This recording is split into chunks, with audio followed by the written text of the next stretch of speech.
O Ministério Público Federal de São Paulo tem 2 procedimentos abertos para apurar possíveis crimes contra a ordem tributária e contra a Previdência Social eventualmente cometidos por gestores do Corinthians. Se inscreve em nosso canal e continue a matéria. O OL Sport também está no Telegram.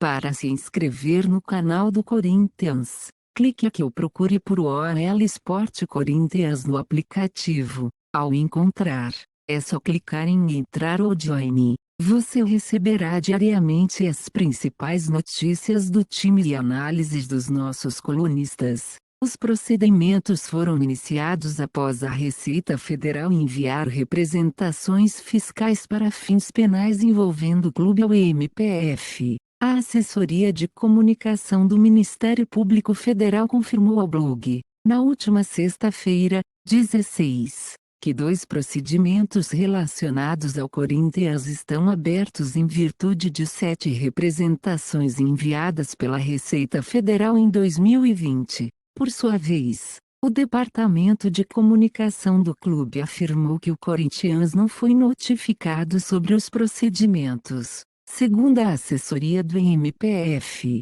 um procedimento se refere a 3 representações. As 4 restantes estão ligadas a outro procedimento. A assessoria do órgão disse ainda que os casos estão em sigilo. Assim, informou que não poderia dar detalhes sobre os procedimentos, como quais são os supostos crimes e os nomes dos dirigentes responsáveis pelos eventuais atos ilícitos. Quando um procedimento dessa natureza é aberto, geralmente é instaurado um inquérito policial. A partir dos resultados desse inquérito, o MPF decide se faz ou não uma denúncia. Uma solução extrajudicial também pode ser tentada. O site da Receita Federal explica assim representações como as que envolvem atos de gestores do Corinthians. As representações fiscais para fins penais são formalizadas quando o auditor fiscal da Receita Federal do Brasil, no exercício de suas funções, identificar fatos que configuram, em tese, crime contra a ordem tributária ou contra a Previdência Social ou crime de contrabando ou de descaminho. As representações fiscais para fins penais, quando, em tese, forem identificados crimes contra a ordem tributária ou contra a Previdência Social, são encaminhadas ao órgão do MPF competente para promover a ação penal. 10 dias após o encerramento do prazo legal para cobrança amigável, depois de proferida a decisão final, na esfera administrativa, sobre a exigência fiscal do crédito tributário relacionado ao ilícito penal, sem que tenha havido parcelamento e desde que mantidos os pagamentos de forma regular, ou correspondente pagamento. O blog procurou a assessoria de imprensa da Receita Federal para obter informações sobre as representações relacionadas ao Corinthians.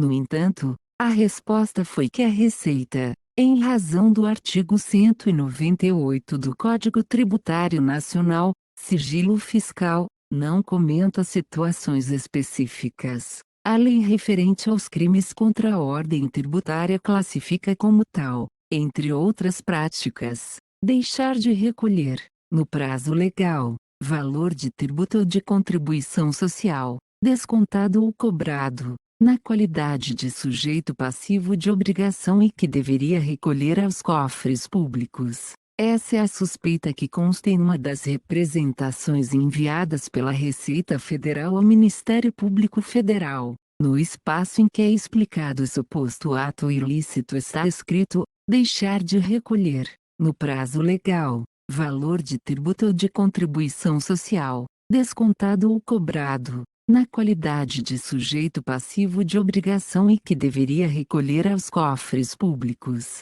De acordo com o documento, disponível no site da Receita, a representação foi encaminhada ao MPF em 10 de dezembro de 2020, durante o último mandato de André Sanches na presidência do Alvinegro. O Corinthians aparece como contribuinte. No campo destinado ao responsável pela instituição estão os nomes dos ex-presidentes Alberto Dualib, Andrés, Mário Gobi Filho e Roberto de Andrade. Vale ressaltar que não está escrito que um ou mais deles sejam suspeitos de cometerem crimes. Por meio do Departamento de Comunicação do Corinthians, Andrade, atual diretor de futebol, disse não ter recebido nenhuma notificação do MPF. Gobi não quis conceder entrevista, porém, o blog apurou que ele não foi notificado e que desconhecia o assunto. Quando fala de sua gestão,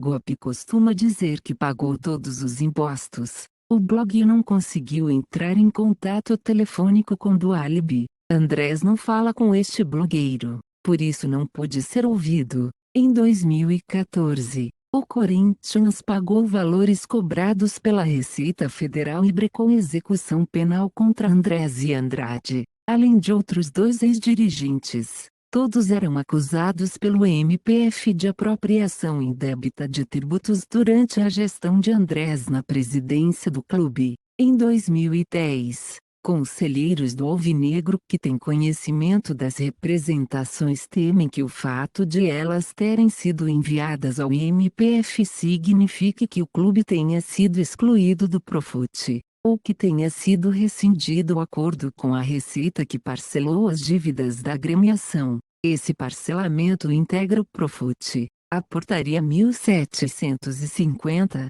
de 2018, que trata das representações fiscais para fins penais, aponta que elas devem ser enviadas ao MPF 10 dias depois de ao menos uma de 5 situações. O Departamento de Comunicação do Corinthians afirmou que a agremiação não recebeu notificação do MPF sobre os procedimentos que apuram os supostos crimes tributários e contra a Previdência Social. O clube também diz não ter sido notificado pela Receita Federal sobre as representações nem a respeito de uma eventual rescisão do parcelamento com o órgão. O Departamento de Comunicação do Corinthians também declarou que o Alvinegro não foi excluído do Profut, porém, confirmou que o clube deixou de pagar parcelas do Profut em 2020 e que não pagou as relativas a janeiro, fevereiro e março de 2021. Levantamento feito pelo Ministério da Economia enviado ao OL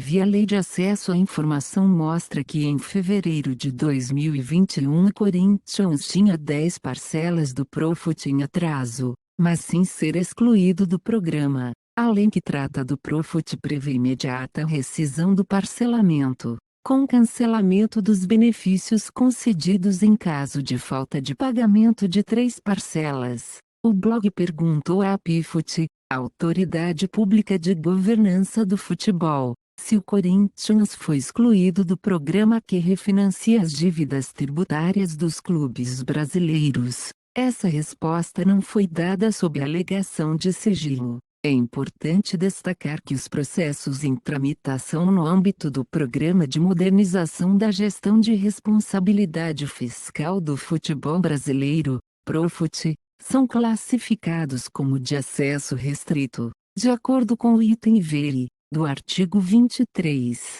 da Lei nº 12.527/2011, Lei de Acesso à Informação, diz o comunicado enviado pela Diretoria de Comunicação Social do Ministério da Cidadania. A nota também explica que a APFUT é a responsável por fiscalizar as contrapartidas previstas em lei para os clubes que aderiram ao parcelamento, e que a fiscalização dos pagamentos deve ser feita pelo credor, no caso, a Receita Federal, a respeito dos parcelamentos das dívidas fiscais no âmbito do programa. A regularidade dos pagamentos é apurada pelo próprio órgão credor que o controla. Diz o comunicado, leia a nota do Ministério na íntegra no final do post. Ou seja, a Receita Federal pode rescindir diretamente com o Corinthians o parcelamento das dívidas do clube com ela. O blog apurou que os dirigentes do Corinthians têm mantido conversas com a APFUT sobre a situação do clube no Profut.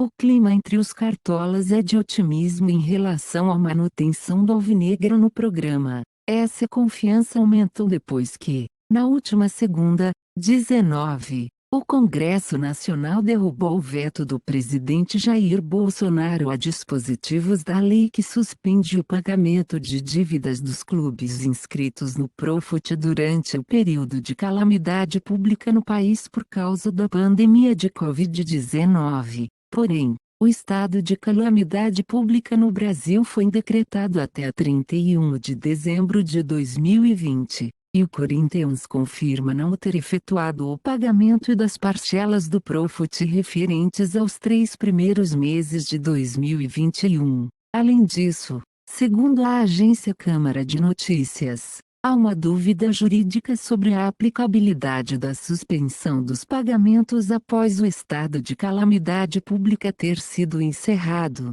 Atualmente, tramita na Câmara projeto de decreto legislativo que prorroga por 6 meses, a partir de 1 grau de janeiro de 2021, o estado de calamidade pública no país. De acordo com dados disponibilizados pela PGFN, Procuradoria-Geral da Fazenda Nacional, no aplicativo Dívida Aberta, o Corinthians figura como devedor inscrito em dívida ativa da União ou do FGTS, Fundo de Garantia por Tempo de Serviço, em situação irregular, em processo de cobrança. Nessa situação, a dívida corintiana é de R$156, 687, 8676, 98. São o R$140, 849, 673, 08 em débitos tributários e R-cifrão 15.838.193,90 referentes a dívidas previdenciárias. O Departamento de Comunicação do Corinthians confirmou ao blog que atualmente o clube não possui CND, certidão negativa de débitos. Abaixo, leia na íntegra nota enviada ao blog pela Diretoria de Comunicação Social do Ministério da Cidadania sobre a situação do Corinthians no Profut. Cabe à Autoridade Pública de Governança do Futebol, APFUT, fiscalizar o cumprimento das contrapartidas elencadas no artigo 4º da Lei nº 13.155/2015 que disciplina o Programa de Modernização da Gestão de Responsabilidade Fiscal do Futebol Brasileiro, Profut, a respeito dos parcelamentos das dívidas fiscais no âmbito do programa. A regularidade dos pagamentos é apurada pelo próprio órgão credor que o controla. É importante destacar que os processos em tramitação no âmbito do Programa de Modernização da Gestão de Responsabilidade Fiscal do Futebol Brasileiro, Profut, são classificados como de acesso restrito, de acordo com o item vere, do artigo 23, da Lei nº 12.527, 2011, Lei de Acesso à Informação. Vale acrescentar ainda que a APFUT, no cumprimento das suas atribuições, além de atuar na fiscalização do cumprimento das contrapartidas pelas entidades desportivas para se manter no programa, mantenha diálogo permanente com todas as entidades esportivas que fazem parte do Profut, ouvindo suas demandas e encaminhando-as para análise e debate com a Secretaria Especial do Esporte do Ministério da Cidadania e demais órgãos do governo federal para dar respostas efetivas, primando, sempre, pelo aperfeiçoamento da gestão, da governança e da regularidade fiscal para fomentar um ambiente desportivo sólido e sustentável a todos os envolvidos. Fonte do texto: UOL Ricardo Perrone.